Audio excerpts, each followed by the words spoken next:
그에게 경배하러 왔노라. 이 제목으로 같이 하나님 말씀 듣겠습니다. 2차 세계대전과 관련된 영화가 참 많습니다.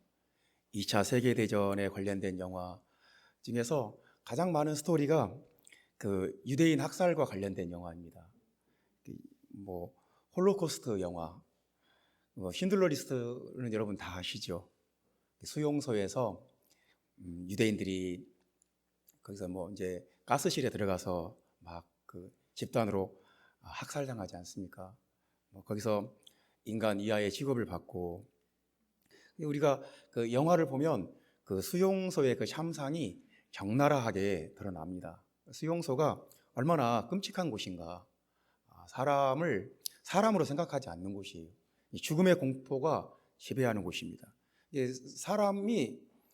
사람이 아니에요. 사람 목숨이 파리 목숨이에요. 그냥 아무 이유 없이 사람을 죽여요.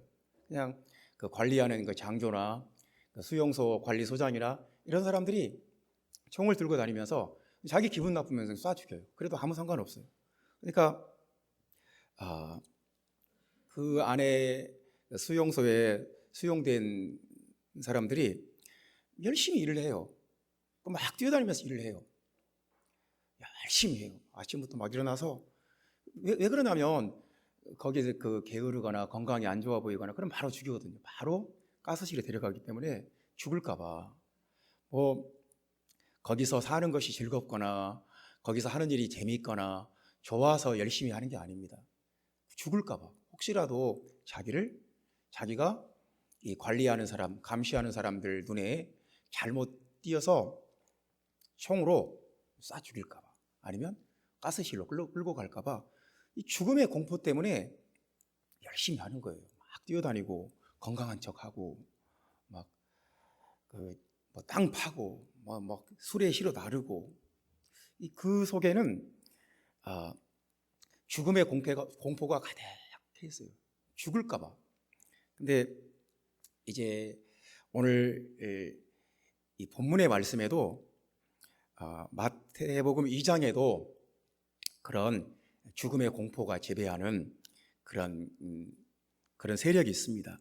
그것이 성경에서는 흑암의 권세, 마귀 권세, 공중의 권세 잡은 자, 그렇게 표현을 합니다. 그러니까 본문의 말씀에 흑암의 권세, 마귀 권세 그런 말은 나오지 않아요. 그런데 이제 헤롯 왕이라는 한 존재를 통해서, 한 정치 세력을 통해서 이 흑암의 권세가 그 정체를 드러냅니다. 그러니까 마태복음 1장에서는 하나님 나라의 왕, 그분이 바로 예수다, 그런 것을 말씀했다면, 이제 마태복음 2장에서는 하나님의 나라에 대해서 말씀을 하는 거예요. 하나님의 나라, 그리고 하나님의 나라와 정반대되는 흑암의 권세, 이것을 대조하고 있어요. 그러니까 흑암의 권세는 이렇고 하나님의 나라는 전혀 다른 성격의 나라다, 이런 것이다. 그래서 이제 우리에게 우리의 소속이 어딘가 이제 생각해 보게 하는 거예요. 나는 하나님 나라에 속했는가, 아니면 흑암의 권세에 속했는가. 이게 중요하지 않겠습니까? 예를 들어서 지금도 북한에는 정치범 수용소가 있습니다. 북한 탈북자 대상으로 선교하는 그 선교사님들 얘기를 들어보면 탈북자들이 끔찍하다는 거예요. 이 탈북했다가 다시 이 북한으로 잡혀 들어가면 그 수용소에 갇혀가지고 인간 이하의 취급을 받고, 말로 다 설명할 수 없을 정도로 고통을 받는다는 거예요. 그러니까 참 이 수용소는 흑암의 권세의 어떤 축소판 같은 곳이에요. 수용소를 보면 마귀 권세가 이런 곳이구나 하는 것을 우리가 확실히 알 수가 있어요. 그래서 우리가 세상에서 잠깐 살 때도 수용소에 내가 수용되어 있다, 저는 그런 상황을 읽기만 해도 막 끔찍해요. 정말 몸이 아주 막 너무너무 살벌하고 끔찍해서 정말 막 상상할 수가 없어요. 그런데 우리가 몇십 년 사는 이 삶 속에서도 그런 수용 속에 갇혀 있다. 그럼 어떻게 살겠어요, 우리가? 근데 내가 영원히 흑암의 권세 아래 묶여 있다. 그러면 얼마나 이게 무서운 일입니까?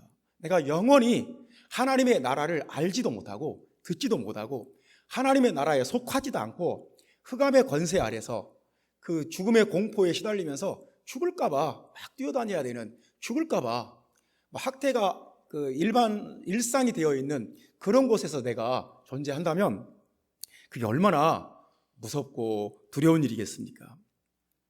오늘 본문에도 보면 헤롯이라는 사람이 나오는데, 헤롯은 흑암의 권세를 대표하는 사람이에요.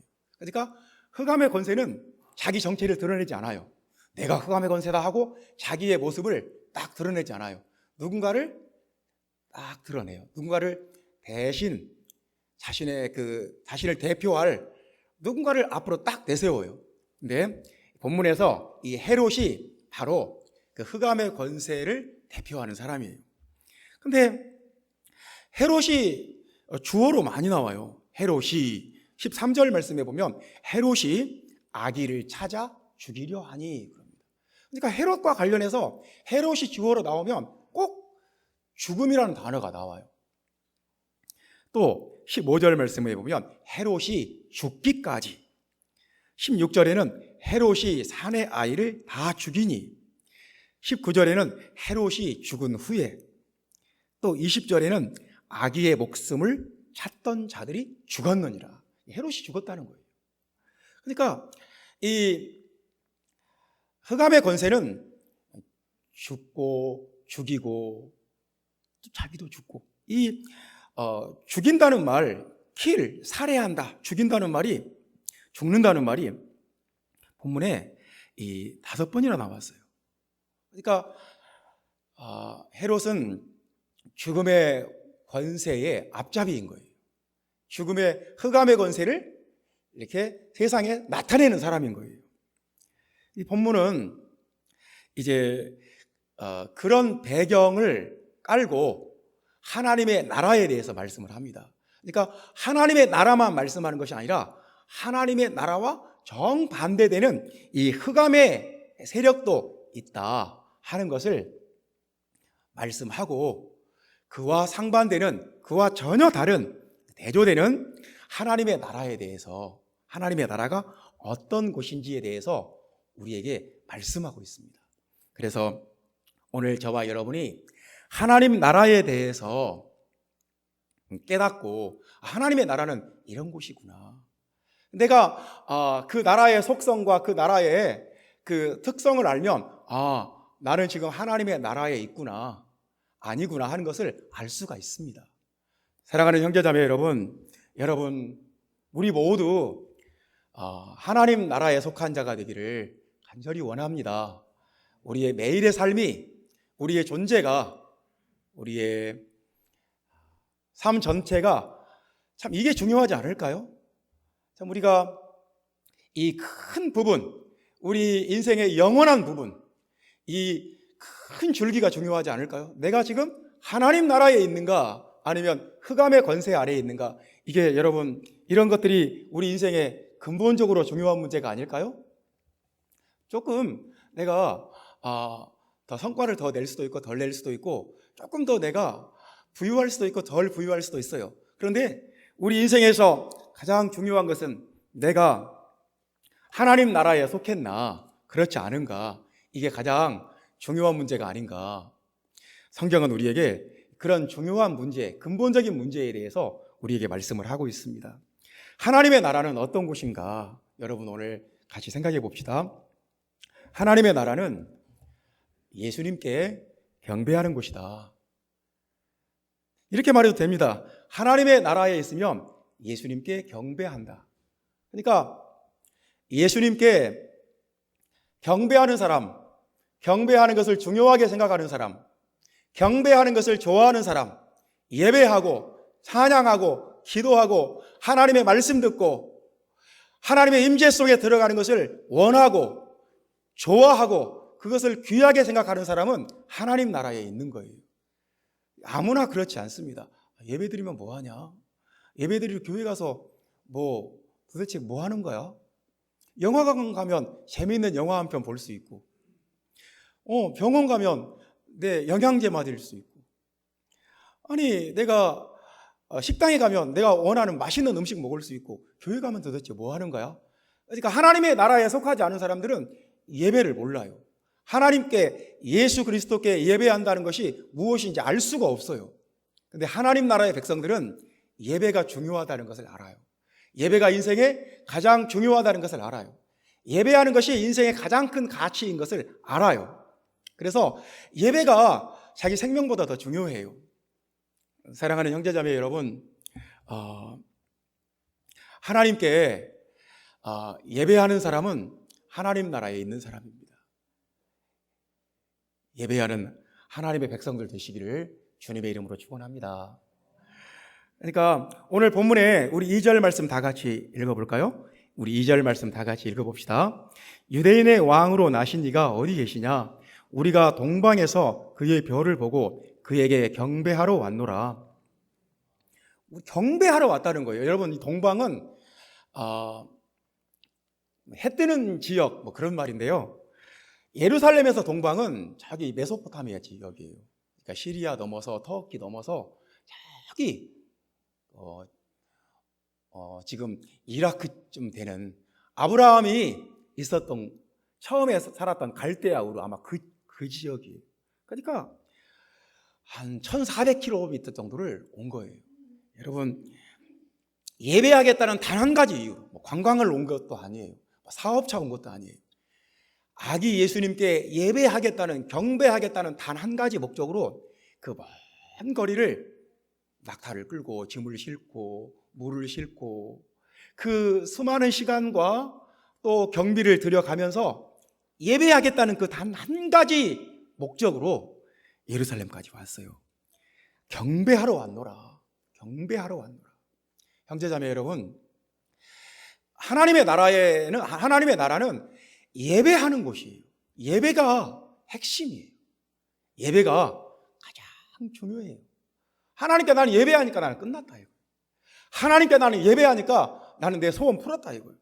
내가 하나님께 예배했으니까 예수 그리스도께 내가 나아가서 그 임재 속에 들어가고 그 은혜를 체험했으니까 나는 이제 더 이상 바랄 것이 없다는 거예요. 나는 만족하다는 거예요. 내가 세상에서 힘든 일도 있고 마음에 상처받는 일도 있고 괴로운 일도 있지만 중요하지 않다 이거예요. 나는 예수님께 예배했다는 거예요. 아기 예수님께 예배한다는 거예요. 나는 예수님께 경배하러 왔다는 거예요. 형제자매 여러분, 하나님 나라는 예배하는 곳입니다. 이 세상에 중요한 일이 많습니다. 중요한 일이 많죠. 아기 데리고 병원도 가야 되고 친구도 만나야 되고 데이트도 해야 되고 책도 읽어야 되고 사람도 만나야 되고 병문안도 가야 되고 중요한 일이 많습니다. 그런데 하나님의 나라에서 가장 중요한 것은 예수 그리스도를 알고 그 예수 그리스도께 경배하는 것입니다. 예배하는 것이 자기의 목숨보다 소중하다는 것을 아는 거예요. 여러분에게 가장 중요한 것이 뭡니까? 하나님께 예배하는 것이 되시기를 바랍니다. 예배하는 것이 내 인생에 가장 중요하다. 나는 내 인생에 예배하면 나는 더 이상 바랄 게 없다. 하나님은 그런 사람을 좋아하세요. 그런 사람이 하나님 나라의 백성이에요. 이들이 경배할 때, 예수 그리스도께 와서 경배할 때 세 가지 예물을 드렸어요. 황금과 유향과 모략을 드렸습니다. 이 예물을 드릴 때 그 예물은 단지 뭔가 좋은 것을 갖다 줬구나 그런 것이 아니에요. 예물을 드릴 때는 거기에는 신앙 고백이 꼭 들어있어요. 그러니까 우리가 하나님께 헌금을 드릴 때 그것은 하나님께 돈을 준 게 아니에요. 하나님께 내 마음을 드린 거고 내 신앙을 고백한 거예요. 예수님께 황금을 드릴 때 예수님은 왕이십니다. 예수 그리스도의 왕권을 고백한 것입니다. 예수님께 유향을 드릴 때 유향은 성막에서 하나님께 제사 드릴 때 쓰는 향이에요. 향, 아주 좋은 향, 귀한 향, 유향을 예수님께 드렸어요. 하나님께 제사 드릴 때 쓰는 그 향을 예수님께 드렸다니까요. 그 향을 아무한테나 쓸 수가 없어요. 예수님께 드렸어요. 예수님의 신성을 고백한 것입니다. 예수님은 하나님이십니다. 고백한 거예요. 모략을 드렸어요. 모략도 어떤 나무의 수액과 진액을 건조시켜서 만든 것인데, 이 모략은 부패를 방지하고 참 아주 그 일상생활에 요긴한 거예요. 근데 이 모략은 죽은 사람의 몸에도 발라요. 죽은 사람의 몸에 부패가 방지되도록 바르는 거예요. 모략을 드렸을 때 예수님의 순환과 십자가의 고난과 예수님의 그 인성을 고백한 거예요. 그러니까 예수님이 왕이시고 하나님이시고 우리의 죄를 대속하기 위해서 이 땅에 오신 세상 죄를 지고 가는 어린 양이신 것을 고백한 거예요. 주님은 왕이십니다. 하나님이십니다. 내 죄를 대신해서 십자가에 죽으실 분입니다. 고백한 거예요. 사랑하는 형제자매 여러분, 하나님의 나라는 예배하는 곳입니다. 예배가 중요해요. 예배가 자기 생명보다 더 중요해요. 예배가 목적이에요. 그 사람 마음속에 하나님의 나라가 임한 거예요. 여러분 안에 하나님의 나라가 임하게 되기를 주님의 이름으로 축원합니다. 이 시간 임하시기를 바랍니다. 그러니까 반대로 흑암의 권세는 예배가 중요하지 않아요. 물론 헤롯이 나도 가서 그에게 경배하게 하라 그렇게 하지만 동방박사들을 속이기 위해서 위장한 것이지 결코 진실이 아니에요. 이 세상에서 흑암의 권세에서는 뭐가 중요하냐면 자기의 이익과 자기의 명예와 자기의 그 재산과 자신의 그 나를 지키는 거예요. 그래서 헤롯은 13절 말씀에 보면 아기 예수를 찾아 죽이려고 해요. 왜 아기 예수를 찾아서 죽이려고 할까요? 예수님이 유대인의 왕이라고 동방의 박사들이 와서 유대인의 왕이라고 하니까 자기 왕조에 위협이 될 것 같은 거예요. 이 아기를 내버려 두면 나중에 우리 왕조에 위협이 되겠구나. 헤롯 대왕은 정치적 야심가였어요. 그는 유대인들의 메시아가 되고 싶었어요. 그래서 성전을 건축하고 유대인들이 어떤 것을 원하는지 정확하게 그것을 알고 로마에도 인정을 받고 유대인들에게 인정을 받는 참 특이한 정치적인 야심가였어요. 그런데 어떤 아기가 태어났는데 성경에 예언된 유대인의 왕이 태어났다는 거예요. 베들레헴에 태어났다는 거예요.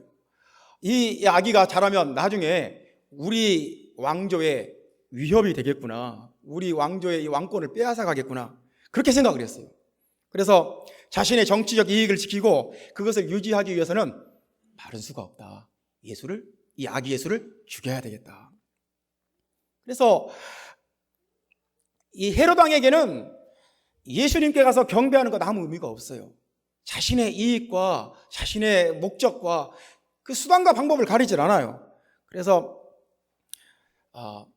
베들레헴에 있던 2살 밑의 아기를 다 죽여버렸어요. 2살 이하의 아기를 다 죽였어요. 베들레헴뿐만 아니라 그 옆에 있는 동네까지 2살 밑의 아기는 신생아들을 다 죽여버렸어요.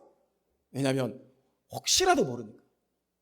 여러분, 세상에는 아기 예수님께 가서 경배하는 자와 아기 예수를 찾아서 죽이려는 자 두 가지가 있는 거예요.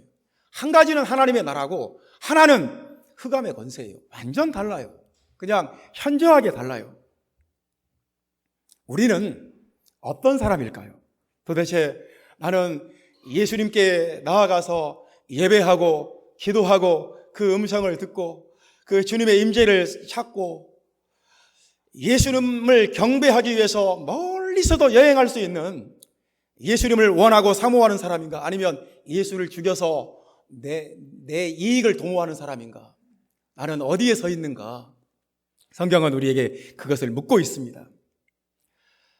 형제자매 여러분, 하나님의 나라는 예배하는 곳이다. 하나님의 나라는 아기 예수께 경배한다. 저와 여러분, 예수님께 경배하는, 하늘나라의 왕이신 예수 그리스도께 예배하는 하나님의 귀한 백성들 되시기를 주님의 이름으로 축원합니다. 두 번째는 하나님의 나라는 인도하심을 받는다, 그런 말씀입니다. 하나님의 나라는 인도하심을 받는다. 여러분, 오늘 본문의 말씀 우리 같이 읽어봅시다. 9절 말씀 같이 읽겠습니다. 박사들이 왕의 말을 듣고 갈새 동방에서 보던 그 별이 문득 앞서 인도하여 가다가 악이 있는 곳 위에 머물러 서 있는지라. 문득 앞서 인도하여 가다가, 예수님께 예배하기 위해서 아기 예수님이 어디 계신지. 근데 하늘에서 별이 이 동방에서 온 박사들을 인도해 갔어요. 하늘에서 한 별이, 특별히 반짝이는 별이 그 아기 예수님께 문득 갑자기 앞서 인도하여 갔다고 그랬어요. 이런 말씀이 참 성경에서는 중요한 말씀입니다. 인도하여 갔다. 이렇게 손을 잡고 이리 와라, 이리 와라. 그냥 이렇게 저쪽으로 가봐라 방향만 알려준 게 아니에요. 아주 세밀하게 자세하게 앞서 손을 잡고 이끌어 가듯이 계속해서 이끌어가는 상태예요. 이 동방의 박사들이 예배하러 왔는데 엉뚱한 헤롯 왕에게 가서 경배하면 어떻게 합니까? 진짜 왕은 아기 예수인데 엉뚱한 메시아에게 가서, 이상한 메시아한테 가서 절을 하면, 경배하면 어떻게 합니까? 그래서 하나님께서 반짝이는 별을 통해서, 특별히 빛나는 별을 통해서 이들을 인도했어요. 그 걸음을, 그 방향을, 그 길을 인도했어요. 그 인도하심을 받았을 때 이 동방의 박사들이 매우 크게 기뻐하였다, 이렇게 말씀합니다. 형제자매 여러분, 우리는, 하나님의 나라는 어떤 곳이냐면 하나님께서 우리 손을 잡고 인도에 가시는 그 역사가 있어요. 인도에 가세요. 네 인생은 네가 살아라, 그렇게 하지 않고 어디가 진짜인지, 무엇이 진리인지, 무엇이 생명의 말씀인지, 무엇이 구원인지, 어디가 하나님의 나라인지 손을 잡고 인도에 가신다는 거예요. 인도에 가신다, 우리에게 말씀하신다. 참 이게 성경에서는 참 중요합니다. 오늘 이 마태복음 2장에는 하나님께서 별을 통해서 인도하기도 하시고, 또 12절에 보면 꿈에서 지시를 하세요. 또 13절에 보면 주님의 사자가 현몽하여, 그래요. 아주 밝은 꿈으로 보였다는 말인데 환상이 보였다는 거예요. 또 19절 말씀에도 주의 사자가 현몽하여, 그럽니다. 주님의 사자가 환상을 보여주셨어요. 환상 중에 주님의 사자가 나타났어요.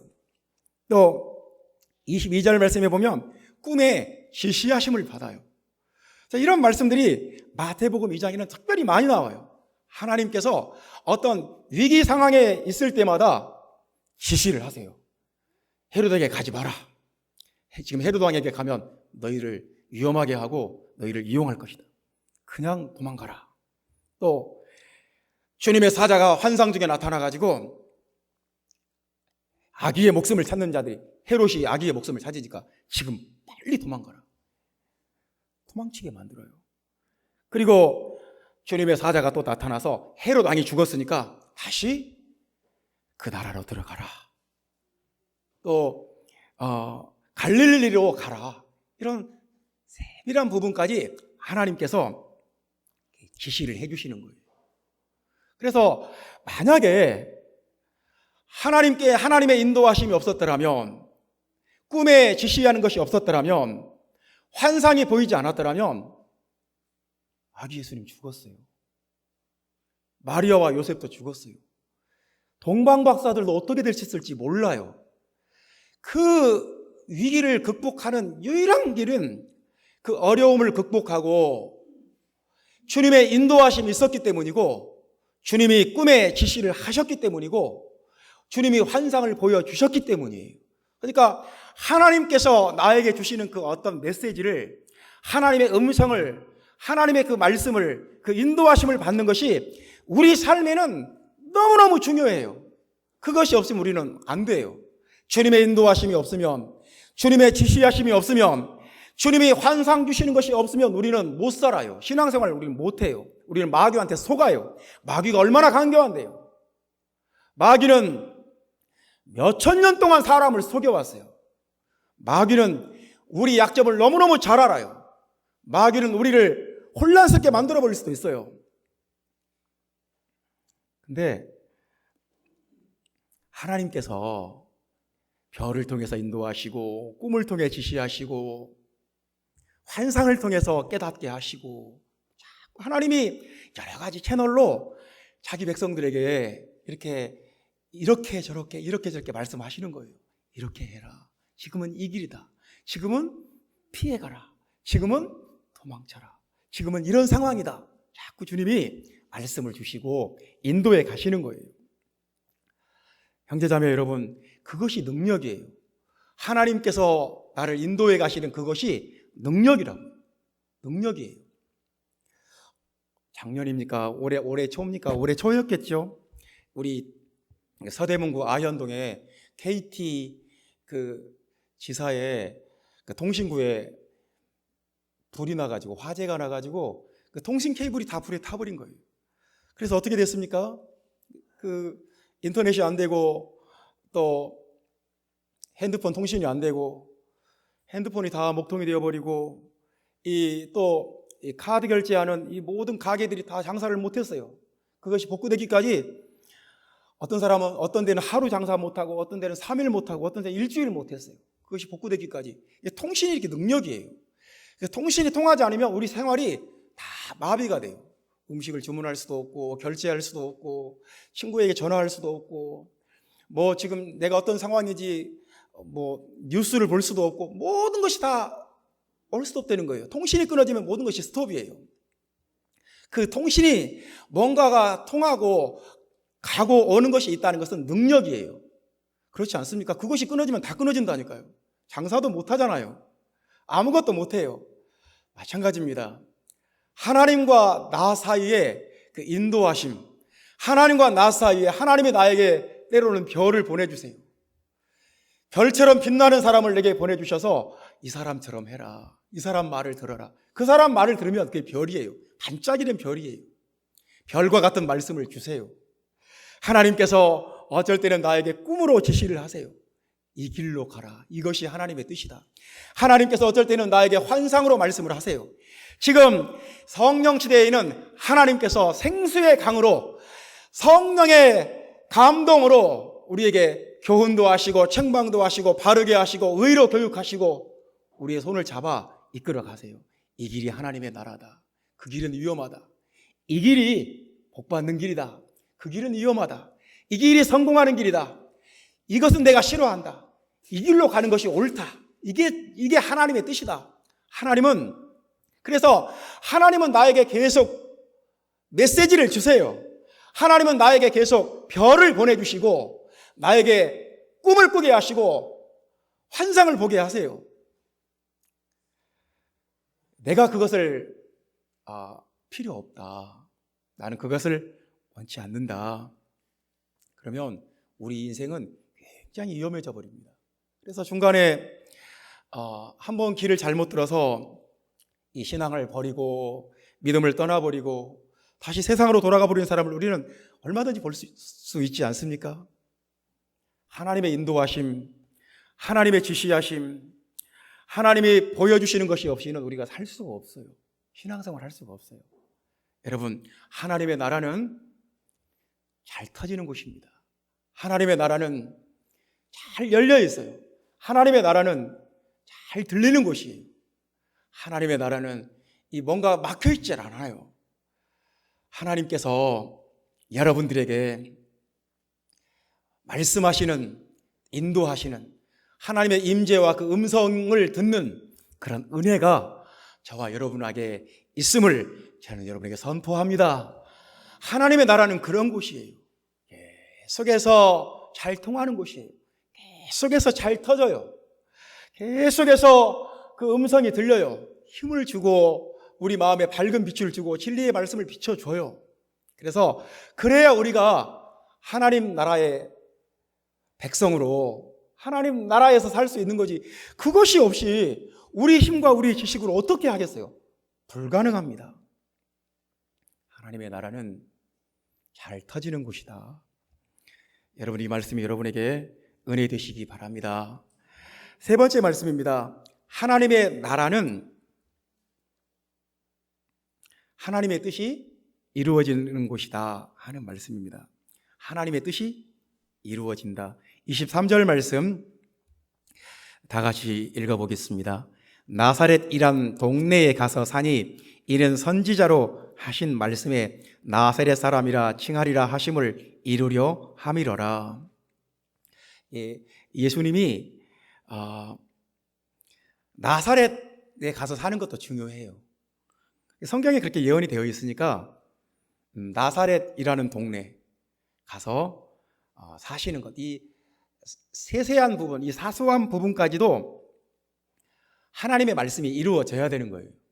그러니까 하나님의 나라는 어떤 곳이냐면 하나님의 뜻이 이루어지는 곳이다. 하나님의 뜻이 이루어지는 곳, 아주 작은 부분에서까지도 하나님의 뜻이 이루어진다. 형제자매 여러분, 사람은 두 가지예요. 자기 뜻을 이루려고 사는 사람이 있고, 자기 뜻은 내려놓고 하나님의 뜻을 이루려고 사는 사람이 있어요. 근데 하나님의 나라는 하나님의 뜻을 이루는 곳이에요. 하나님의 뜻이 이루어져요. 그러니까 참 이게 중요합니다. 나는 내 뜻과 내 생각을, 내 의지를 반드시 관철하겠다. 그것이 중요한 사람이 있고, 나를 통해서 하나님의 뜻이 이루어지기를 나는 원한다. 그렇게 생각하며 사는 사람도 있어요. 여러분, 하나님의 나라는 여러분 안에 하나님의 나라가 임하면 내 뜻을 내려놓게 되고, 내 생각을 내려놓게 되고, 내 주장을 다 내려놓게 되고, 하나님의 뜻이 무엇일까? 어떻게 하는 것이 하나님의 뜻일까? 어떻게 하면 내 말과 내 행동과 내 발걸음 통해서 하나님의 뜻이 사소한 부분까지 이루어질 수 있을까? 이것을 생각하게 되는 거예요. 이것을 찾게 되는 거예요. 그러니까 하나님의 나라가 없으면 결국은 이제 자기 뜻을 이루는 것이 그것밖에 없어요. 내 뜻을 이루겠다. 내 생각대로 하겠다. 22절 말씀에 보면, 그러나 아켈라오가 그의 아버지 헤롯을 이어 유대의 임금됨을 듣고 거기로 가기를 무서워하더니 꿈에 지시하심을 받아 갈릴리 지방으로 떠나가. 이게 무슨 말이냐면요, 그러니까 성경에 헤롯이 여러 명 나오는데 지금 2장 1절에 나오는 헤롯 왕이 시조예요. 시조. 헤롯 왕조의 처음. 그러니까 그래서 역사가들은 그레이트 헤롯이라고 합니다. 이 헤롯은 대단한 사람이었어요. 하여튼 성경에는 굉장히 흑암의 권세를 대표하는 사람은 나오지만 역사에서나 정치가로서는 대단한 사람이에요. 그래서 그레이트 헤롯이에요. 이 대헤롯이 아들이 3명이 있었어요. 첫째 아들의 안티파스, 둘째 아들이 빌립, 셋째 아들이 아켈라오예요. 근데 아들들 중에서 헤롯이 제일 마음에 들고 인정하는 아들이 아켈라오예요. 제일 똑똑하고 정치적 야심도 있고. 그래서 안티파스 얘기는 저 위에 갈릴리 지역을 영지를 줬어. 너는 갈릴리 지역, 저 북쪽 조용한 동네 거기 다스려. 빌립에게는 그 갈릴리 오른쪽 그 데가볼리 지역을 줬어. 너는 이쪽 다스려. 그리고 아켈라오에게 자기가 다스리던 그 땅에 가장 노른자위를 줬어요. 가장 알짜배기를 줬어요. 사마리아와 유다와 에돔 지역, 가장 핵심 지역을 아켈라오에게 줬어요. 근데 이 요셉과 마리아가 아기 예수님을 데리고 다시 돌아왔는데 보니까 헤롯 왕은 죽고 그 아들 아켈라오가 유대 지방의 왕이 된 거예요. 근데 이 아켈라오가 무서웠어요. 왜냐하면 아켈라오가 이렇게 폭군이었어요. 폭군. 아주 독재자였어요. 사람도 많이 죽이고 독재자예요. 자기 마음대로 하는 사람이에요. 그래서 너무나 이 나라를 잘못 다스리니까 그래서 유대인들 사이에서 폭동이 일어났어요. 아켈라오에게 반대하는 폭동이 일어나고 시끄러워지니까 로마에서 그 아켈라오를 폐위시켜버려요. 그리고 거기는 이제 로마가 지경하겠다. 그래서 총독을 보내요. 우리가 성경에 보면 빌라도가 있지 않습니까? 총독이 와서 이제 거기는 헤롯 왕조가 다스리지 않고 로마가 직접 다스리는 거예요. 그러니까 여러분 여기서 지금 아켈라오를 언급하신 이유가 있어요. 아켈라오는 폭군이에요. 독재자예요. 다른 사람 말 안 들어요. 자기 생각만 옳아요. 자기 생각대로 해야 돼요. 자기 뜻이 이루어져야 돼요. 자기 마음대로 해야 돼요. 그래서 마음에 안 들면 가차없이 죽여요.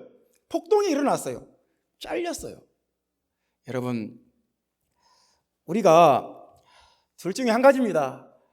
내 뜻을 이루고 내 생각만 내세우고 살면 우리는 폭군이 되어버려요. 아주 위험한 사람이 돼요. 그래서 버림받아요. 죽어요. 근데 내 뜻을 내려놓고 내 생각이 아무리 옳은 것 같아 해도 다 옳지는 않아요. 내 생각을 내려놓고 내 의지를 내려놓고 받아들여야 돼요. 들어야 돼요. 그리고 이렇게 하는 것이 주님의 뜻이겠다. 나를 안 좋게 말해도 내 생각이 틀렸다고 해도 받아들일 수 있어야 돼요. 들어야 돼요. 그 사람이 하나님의 뜻을 이루어갈 수 있어요. 그러니까 우리가 그 성경에 보면 하나님의 말씀이 이루어진다 그런 말이 나와요. 무슨 말일까요? 하나님의 말씀이 내 속에서 이루어진다는 거예요. 이루어진다. 자, 예를 들어서 설명을 해봅시다. 나한테 옥수수 씨앗이 있어요. 옥수수 씨앗이 나에게 한 봉지가 있어요. 근데 이 옥수수 씨앗을 내가 그냥 가지고 있어요. 1년이고 2년이고 3년이고 계속 가지고 있어요. 그러면 아무 일도 일어나지 않아요. 아무것도 이루어진 것이 없어요. 이 옥수수 씨앗을 봄이 됐을 때 뿌릴 때가 왔을 때 땅에 뿌리고 물을 딱 쳐놓으면 놀라운 일이 벌어져요. 한 200배, 300배 거둬요. 그 옥수수 씨앗이 거기서 뭔가가 싹이 나고 자라면서 우리 키보다 더 크게 자라서 뭔가 열매를 맺기 시작해요. 하나님의 말씀이 우리 속에 들어오면 그 말씀은 틀림없이 뭔가 자라기 시작해요. 그래서 그 말씀이 우리 속에서 뭔가 열매를 맺는 상태로 자라나고 변화가 돼야 돼요. 그 말씀이 우리의 성품을 바꾸고 우리의 생각을 바꾸고 우리의 목적을 바꾸고 무엇인가 우리 삶 가운데서 뭔가가 나타나게 되어 있어요. 그러니까 형제자매 여러분, 하나님께서 원하시는 것은 그 말씀이 우리 속에서 이루어지는 거예요. 하나님의 말씀이 우리 속에서 이루어지는 것. 형제자매 여러분, 하나님의 나라는 말씀이 이루어지고 뜻이 이루어지고 하나님께서 우리에게 계획하시는 어떤 것들이 우리를 통해서 이루어지는 곳이다. 형제자매 여러분, 하나님의 나라는 그런 곳이에요. 하나님의 뜻이 이루어져요. 오늘 우리가 하나님의 나라에 대해서 3가지 말씀을 봤어요. 하나님의 나라는 하나님께 경배한다. 하나님의 나라는 하나님의 인도하심을 받는다. 하나님의 나라는 하나님의 뜻이 이루어져요. 내 뜻이 이루어지지 않고 하나님의 뜻이 이루어져요. 그래서 우리가 나를 통해서 지금 내 뜻을 이루기 위해서 내가 몸부림을 치고 있는가? 내가 내 뜻을, 내 의지를 관철시키기 위해서 다른 사람에게 내 뜻을 받아들이게 하려고 내가 트러블을 일으키고 지금 부닥치면서 가시돋친 모습으로 살고 있는가? 아니면 하나님의 뜻이 이루어지기를, 하늘에서 이루어진 것처럼 땅에서도 이루어지기를, 하나님의 뜻이 하늘에서 이루어진 것처럼 내 마음속에도, 내 삶 가운데도 이루어지기를 구하고 있는가? 그게 하나님 나라입니다. 형제자매 여러분, 하나님의 나라가 오늘 이 자리에 임했습니다. 여러분 마음속에, 여러분 가정 안에, 여러분이 섬기는 교회 안에 하나님의 나라가 지금 임했음을 선포합니다. 믿으시면 아멘 하시기 바랍니다. 기도하겠습니다.